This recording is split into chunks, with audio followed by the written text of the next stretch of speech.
மூலமாக உங்களை சந்திக்கிறதுல எனக்கு சந்தோஷம். வெக்கேஷன் என்றதுமே பிள்ளைகளை பொறுத்த வரையில் மிச்சமே சந்தோஷப்படுவாங்க.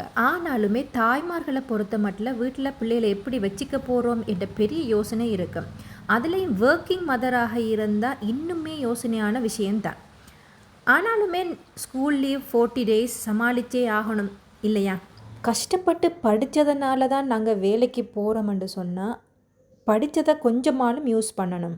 அதாவது பிள்ளைகளை நாங்கள் வீட்டிலையே எப்படி பிஸியாக வைக்கிறது, அதுவும் இடமில்லாட்டியும் கூட எப்படி பிஸியாக வைக்கலாம்ன்றதை பற்றின வீடியோ தான் இது. ஸோ எங்களோட சேனலை இப்போ தான் நீங்கள் ஃபஸ்ட் டைமை பார்க்குறீங்கன்னு சொன்னால் சப்ஸ்கிரைப் பண்ணுங்கள். இது மாதிரி இன்ட்ரெஸ்டான வீடியோக்களை போடுற நேரம் உங்களுக்கு அதை பார்க்கக்கூடியதாக இருக்கும். ஸ்கூல் ஹாலிடேன்றதுமே பிள்ளைகள் எல்லாருமே வீட்டில் தான் இருப்பாங்க. ஸோ பிள்ளைகள் வீட்டில் பிஸியாக இருக்கணும். இல்லாட்டி அவங்க ஃபோன் கேட்பாங்க, டிவி பார்ப்பாங்க, லேப்டாப் கேட்பாங்க. அதுலேயும் 5லேருந்து 12 வயசுக்குள்ள பிள்ளைகளை டிவைஸ் கொடுக்காமல் வீட்டில் சமாளிக்கிறதுன்றது பெரிய ஒரு போராட்டமாகத்தான் இருக்கும். ஸோ இதை நார்மலாகவே பராமரிக்கக்கூடியவங்க அது வயதில் முதிர்ந்தவர்கள், அதாவது தாத்தா பாட்டின்னு சொல்லுவோம். அப்போ அப்படியானவங்கள் இதை பராமரிக்கக்கூடியவங்கன்னு சொன்னால் நார்மலாக நவம்பர் டிசம்பர் காலங்களில் மழை பெய்யக்கூடியதாக இருக்கும். இப்போ நார்மலாகவே உடல் வலிகள் வருத்தங்கள் அதிகரிக்கக்கூடிய காலம்தான் மழை காலம். அப்போ அந்த பிள்ளைகளை சமாளிக்கிறது எங்கே, இல்லாட்டி இவங்களோட நோய் நிலையிலேருந்து பாதுகாக்கிறது எங்கே என்ற யோசனையில் இருக்கக்குள்ள பிள்ளைகளை எப்படி சமாளிக்கிறது, இது ஒரு பெரிய தலைவலியாக தான் போகும். பிள்ளைகளாக இருந்தாலும் சரி, பேரண்ட்ஸாக இருந்தாலும் சரி, கிராண்ட் பேரண்ட்ஸாக இருந்தாலும் சரி, இது ஒரு பெரிய ஒரு விஷயமாகத்தான் இருக்கும். பிள்ளைகளை எப்படி பிஸியாக வைக்கிறன்ற ப்ராக்டிக்கல் லைஃப் ஸ்டைலை நாங்கள் கொஞ்சம் கொஞ்சமாக பார்ப்போம். உண்மையில் இந்த விஷயம் ஆழமாக யோசிக்க வேணும். எல்லா விஷயங்களும் நாங்கள் செய்கிறதே பிள்ளைகளுக்காகத்தான். நாங்கள் சாப்பாடாக இருக்கலாம், அவங்களோட பாதுகாப்பாக இருக்கலாம், இல்லை அவங்களுடைய எதிர்காலமாக எல்லாத்தையும் நாங்கள் பார்த்து செய்கிற நாங்கள் இந்த வளர்கிற காலங்கள்லையும் எல்லா விஷயங்களையும் பார்த்து செய்யணும். அதுலேயும் வேலைக்கு போகிற பேரண்ட்ஸ், அதாவது குறிப்பாக தாய்மார்கள் எடுத்துக்கோன்னு சொன்னால் அவங்களுக்கு எப்போவுமே ஒரு பதட்டம் இருக்கும். அப்போ லீவு நாளையில் பிள்ளைகள் வீட்டில் இருக்கிற நேரம் என்ன செய்கிறது? அப்போ படிங்கன்னு சொன்னால் படிக்கிறதுக்கும் யாருமே ரெடியாக இருக்க மாட்டாங்க. ஸோ ஒன்று ஃபோன் பார்ப்பாங்க, இல்லாது டிவி பார்ப்பாங்க. அப்போ ஃபோன் பார்க்குறேன்டா எவ்வளோ நேரம் ஃபோன் பார்க்குறது, என்ன பார்க்குறது, கேம்ஸ் பார்க்குறதா, இல்லாது சோஷியல் மீடியாஸை தொடர்ந்து பார்க்குறதா, இப்படியான ஒரு பதட்டம் அந்த தாய்மார்களுக்கு எப்போவுமே இருந்து கொண்டு இருக்கும். இப்போ பிள்ளை என்ன செய்யுது, அதான வயதானவங்களோட இவங்க எல்லாம் என்ன செய்கிறாங்க, அவங்களோட உடல் லேசிக்காக அவங்க டிவியோ இல்லாட்டி ஃபோனையோ போட்டு கொடுப்பாங்க. ஏன்னா அவங்களுக்கு பாதுகாப்பும் உணவளிக்கிறதும் மிகவும் முக்கியமானது. அதை தாண்டின விஷயங்களை கட்டாயம் பெற்றோர்கள் யோசிக்க வேண்டிய கட்டாயத்தில் நாங்கள் இந்த காலத்தில் இருந்து கொண்டு இருக்கிறோம் இல்லையா? முதலாவது நாங்கள் பார்க்க இருக்கிறது, வீட்டில் ஏதாவது ஒரு நிலப்பகுதி இல்லாட்டி ஒரு மொட்டை மாடி, இப்படி ஏதாவது ஒரு இடம் இருக்கக்கூடியவங்களுக்கான ஐடியா தான் முதல்லையே நாங்கள் பார்க்க போகிறோம். கடைசி பகுதியில், வீடியோட கடைசி பகுதியில் இடமே இல்லை, ஒரு இடமும் இல்லை என்றவங்களுக்குரியதான் வீடியோட கடைசி பகுதியில் வரப்போகுது. ஸோ தொடர்ந்தும் இந்த வீடியோவை பாருங்கள். மனசுக்கு விருப்பமான விஷயங்களை எவ்வளவு கஷ்டப்பட்டுண்டாலும் நேரமே இல்லாட்டியும் நாங்கள் அதை செய்வோம். அந்த வகையில் முதலாவது பெட் அனிமல் பிள்ளைகளுக்கு வளர்க்க கொடுக்கலாம். உதாரணமாக புறா, கிளி, லவ் பேர்ட்ஸ், கொக்டைல், இந்த மாதிரியான சின்ன சின்ன பறவைகளை நாங்கள் அவங்களுக்கு வளர்க்க கொடுக்கலாம். முந்தி அந்த காலத்தில் நாங்கள் புறா வளர்த்திருப்போம். அதை வளர்த்து கூட ஃப்ரெண்ட்ஸுக்கு நாங்கள் விற்கக்கூடியவங்களாக இருக்கும். அந்த நேரம் பேரம் பேசுவோம், நிறைய கண்டெக்டை நாங்கள் எடுத்துக்கொள்வோம். இப்படி கொஞ்சம் கொஞ்சமாக சின்ன விஷயங்களை சின்ன வயதில் எங்களுக்கு அறியக்கூடியதாக இருக்கும். பணத்தில் வெளிவம் கூட எங்களால் விளங்கக்கூடியதாக இருக்கும். அது மட்டும் இல்லாமல் இதுகள் விற்கிற நேரம் ஒருத்தருக்கு பிடிக்கும், ஒருத்தருக்கு பிடிக்காமல் போகும், விலையில் ஏற்ற இறக்கங்கள் இருக்கும். இந்த நேரங்கள் பல சண்டைகள் வரும். இது எப்படி அவரவரே சமாளித்து கொண்டு, இது ஈவன் நாங்கள் அதை பெற்றோர்கள்ட்ட கூட வரைக்கும் கூட நாங்கள் சொல்கிறதில்லை, நாங்களாகவே சமாளிக்கக்கூடிய ஒரு திறமை இருந்துச்சு. ஆனால் இப்போ இருக்கிறது இது எல்லாத்துக்குமே ஒவ்வொரு வகையான கோர்சஸ் ஃபாலோ பண்ணித்தான் தெரிஞ்சிக்க வேண்டிய யுகத்தில் நாங்கள் வாழ்ந்து கொண்டு இருக்கிறோம்.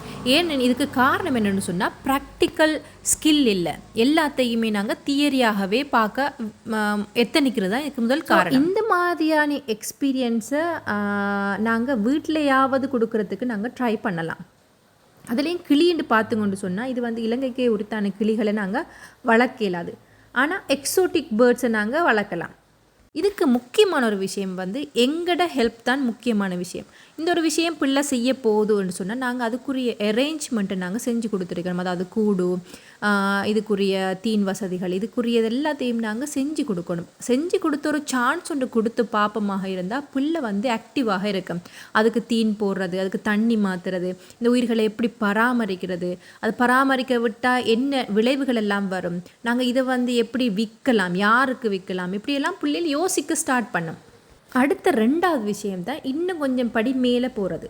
அதாவது கமர்ஷியல் பர்பஸாக மாற்றுறது. அதாவது விற்கக்கூடியதாக உண்மையிலே ப்ராக்டிக்கலாக நாங்கள் விற்று மணியாக்கக்கூடிய மாதிரி அதை மாற்றுறது. அதுக்காக நாங்கள் ரெபிட், கோழி, தாரா, காடை மாதிரியான விஷயங்களை நாங்கள் செலக்ட் பண்ணி கொடுப்போமாக இருந்தால் கொஞ்சம் காலத்தில் அது முட்டை போடும் பொழுது அதில் பிள்ளைகள் இன்ட்ரெஸ்ட் ஆவாங்க. ரெபிட்டை பொறுத்த மட்டும் டக் டக்குண்டு குட்டி பெருகி கொண்டே போகும். ஸோ அதை விற்கிறதுக்கு என்ன மாதிரி மார்க்கெட்டில் நாங்கள் யாரை மீட் பண்ணலாம், இந்த விஷயங்கள் எல்லாம் பிள்ளைகள் அறியக்கூடியதாக இருக்கும். கோழி, தாரா, காடையை பொறுத்த மட்டும் வந்து முட்டைகள் வந்து பெருமதியானது. நாட்டுக்கோழியாக வளர்ப்பீங்களாக இருந்தால் அது இன்னும் கொஞ்சம் நல்லா இருக்கும். ஆனால் இடமில்லாத இடங்களுக்கு எங்களுக்கு நாட்டுக்கோழியை செலக்ட் பண்ணி இயலாது. கோழி வளர்க்குறேன் ஒரு 150 வளர்க்குறது இல்லை, 2-3 வந்து பிள்ளைகளுக்கு வளர்க்குறதுக்குரிய எக்ஸ்பீரியன்ஸை நாங்கள் கொடுக்குறோம். அதாவது குஞ்சில் இருந்து படிப்படியாக பெருக்க வச்சு அதை முட்டை இடுற வரைக்கும் மாவது நாங்கள் அதை பழக்கணும். ஸோ இப்படியான விஷயங்களை நாங்கள் ஒரு அளவு பெரிய பிள்ளைகளுக்கு 10 வயசுக்கு மேலே உள்ள பிள்ளைகளுக்கு சொல்லிக் கொடுப்போமாக இருந்தால் வரவு செலவுகளை எப்படி டேக்கிள் பண்ணுறது, எப்படி காசை சேமிக்கலாம், இதை எப்படி டெவலப் ஆக்கலாம் என்ற விஷயத்தை சின்ன வயசுலேயே நாங்கள் படித்து கொடுக்கலாம். இதுக்கு காமர்ஸ் சப்ஜெக்ட் மற்றும் மேத்ஸை படித்து தான் நாங்கள் இதை புரிஞ்சு கொள்ளணும்ன்ற அவசியம் இல்லை. ப்ராக்டிக்கலாக இதை அப்ளை பண்ணுற எப்படின்றதை கூட நாங்கள் படிப்பிச்சு கொடுக்கலாம். அடுத்த முக்கியமான 3வது விஷயம் என்னென்னு சொன்னால் எக்ரிகல்ச்சர். இது தான் நாங்கள் மறந்த மாதிரி போயிட்டுது. அதாவது நாட்டின் எக்கனமி காரணமாகவும் சில பல காரணங்களால் இது வந்து அழிகிற மாதிரியே போயிட்டுது. ஸோ இந்த எக்ரிகல்ச்சர் மூலமாகத்தான் நாட்டை கூட கட்டி எழுப்பலாம். அதாவது உற்பத்திகள் அதிகரிக்கணும்னு சொன்னால் கட்டாயமாக எக்ரிகல்ச்சர் தேவை. ஸோ இதுக்கான அறிவுகளை நாங்கள் பிள்ளைகளுக்கு சின்ன வயசில் கொடுக்கலாம். அதாவது சின்ன விஷயங்களை நாங்கள் இன்ட்ரடியூஸ் பண்ணி கொடுக்கலாம். அதாவது ஒரு வேர்சஸ் ஒன்று இருக்குது ஔவையாரோட, வரப்புயர நீர் உயரும், நீர் உயர நெல் உயரும், நெல் உயர்ந்தா கோன் உயர்வான் என்ற ஒரு வேர்சஸ் கூட இருக்குது. ஸோ அந்த அடிப்படையில் எக்ரிகல்ச்சர் முந்தி சப்ஜெக்ட் எல்லாம் இருந்துச்சு. அதை இப்போ செலக்ட் பண்ணுறதும் இல்லை, அது பெரும்பாலும் அழிஞ்ச மாதிரியே போயிடுது. ஏன்னு சொன்னால் அதில் மெனக்கடல் கூட.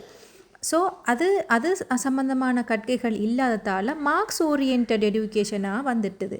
இன்ஸ்டட் ஸ்கில் ஓரியன்ட் கல்வியை விட மார்க்ஸ் ஓரியன்ட் கல்வியாக எல்லாமே மாறிட்டுது. ஸோ பிள்ளைகளுக்கு இந்த மாதிரியான எக்ஸ்பீரியன்ஸ் வர குறைஞ்சி கொண்டே போகுது. இதை நாங்கள் வீட்டிலையே ஆஸ் அ பேரண்ட்ஸாக நாங்கள் இதை செய்யலாம். ஸோ பிள்ளைகளுக்கு இப்படியான எக்ஸ்பீரியன்ஸை கொடுக்குற நேரம் பிள்ளைகள் ஸ்கில்ஃபுல்லாக வருவாங்க. படிப்பால் மட்டும்தான் முன்னேறத ஐடியாவை விட்டுட்டு, அதாவது மார்க்ஸ் ஓரியன்டாகத்தான் எஜுகேஷன் இருக்கணுன்றதை விட்டுட்டு ஸ்கில் ஓரியன்டாக நாங்கள் அதை பிள்ளைகளுக்கு டெவலப் பண்ணுவோமாக இருந்தால் ஒன்றில்லாட்டி ஒன்றை கூட செஞ்சு பிள்ளைகளால் அதை சர்வைவ் பண்ணக்கூடிய ஒரு திறன் வரும் பிள்ளைகள். இல்லைண்டா யூனிவர்சிட்டிக்கு போன பிறகும் கவர்மெண்ட் ஜாப்பை எதிர்பார்த்து 4-5 வருஷம் வீட்டிலேயே சும்மாவே காத்திருக்கக்கூடிய நிலைமை தான் இனி வரப்போகிற ஜென்ரேஷனுக்கும் இருக்க போகுது. ஸோ இப்படியான எக்ஸ்ட்ரா கரிக்குலர் ஸ்கில்ஸ் எங்களுக்கு இருக்குமாக இருந்தால் ஏதோ ஒரு வகையில் நாங்கள் எங்களை வந்து சர்வைவ் பண்ணி கொண்டு போகலாம். அது ஸ்ரீலங்காவில் தான் இருக்கணும், வெளிநாடுகளுக்கு தான் போகணும், எந்த அவசியம் இல்லை. எங்கே இருந்தாலும் அதை வந்து எங்களுக்கு இம்ப்ளிமெண்ட் பண்ணக்கூடிய திறமை எங்கள்கிட்ட வளரக்கூடியதாக இருக்கும். பிள்ளைகளோட கையில் சின்ன விதைகளை கொடுத்து சின்ன கப்புகளில் அதை வேஸ்டேஜ் ஆகிற கப்புகளில் நாங்கள் அதை கொடுத்து பிள்ளைகளை இதை பராமரிக்கிற எப்படி, இதை எப்படி வளர்க்கணும், எவ்வளோ காலத்தில் காய் வரும்போது பறிக்கிற நேரம் அதில் எவ்வளோ பெரிய சந்தோஷம் வரும்ன்ற விஷயத்தில் நாங்கள் ப்ராக்டிக்கலாக பிள்ளைகளுக்கு கொடுக்க வேண்டிய எல்லாத்த விடவும் மிக முக்கியமான விஷயம் டைம் இல்லைன்னு நாங்கள் சொல்லப்படாது. அதுவும் பிள்ளைகளுக்கு முன்னுக்கு நாங்கள் சொல்லப்படாது.